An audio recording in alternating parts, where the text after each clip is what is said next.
I mean to say this is not to say very even. Maybe like a low billion, they still make the big money, good money.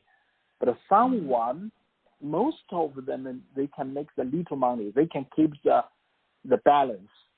But only few that they factory, they lost the money.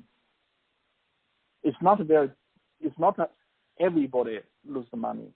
But only few the factory lost the money because, take example, state-owned company like a Pengang, like Blue Star, they lost the money. But, this is this is Chinese, but it's a style, so you cannot blame it. But this is the state-owned company, just lose money. Okay. And how much of total capacity is that? I think what? You mean how much of the state-owned companies that are loss-making? What's the total capacity of the? This is not a very big amount. So just a very few, like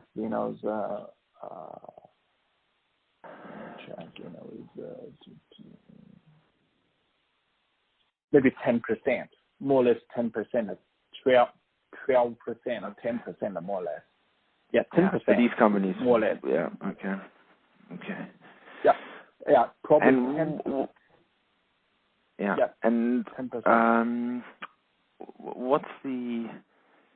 Could you take it in theory? Could you shut down or could you suspend production for a while and then restart, or is it like aluminium where once you shut a smelter down, then you're not going to fire it up again? So what's the lead time to restart a TiO2 facility? This is a good question. The China, so probably you read some news and China shut down 2 factories, 3 factories, but most of the shutdown just temporarily, just maybe 1 week, 2 weeks, they just shut down and then they restarted.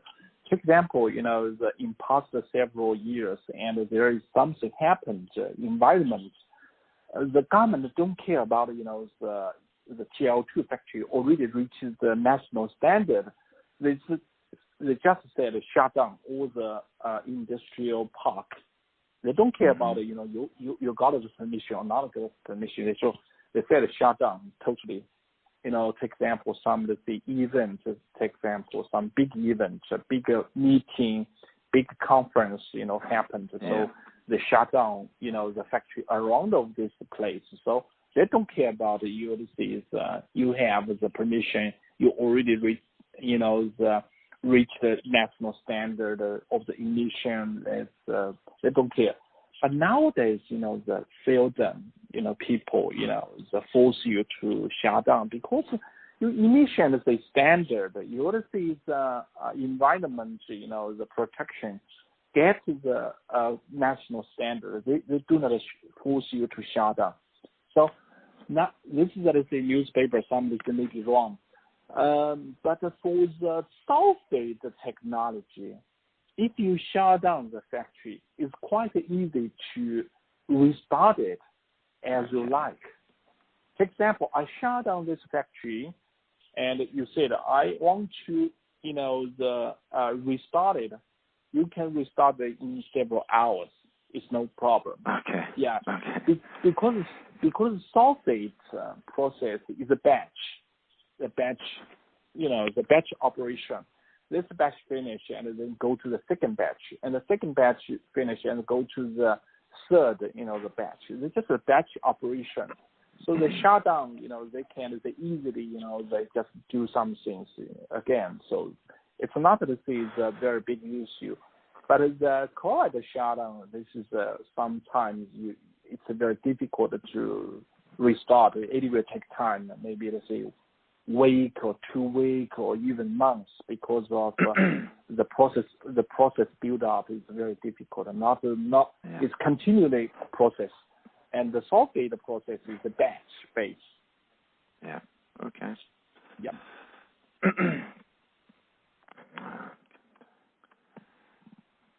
And run me through global pricing. So we've seen U.S.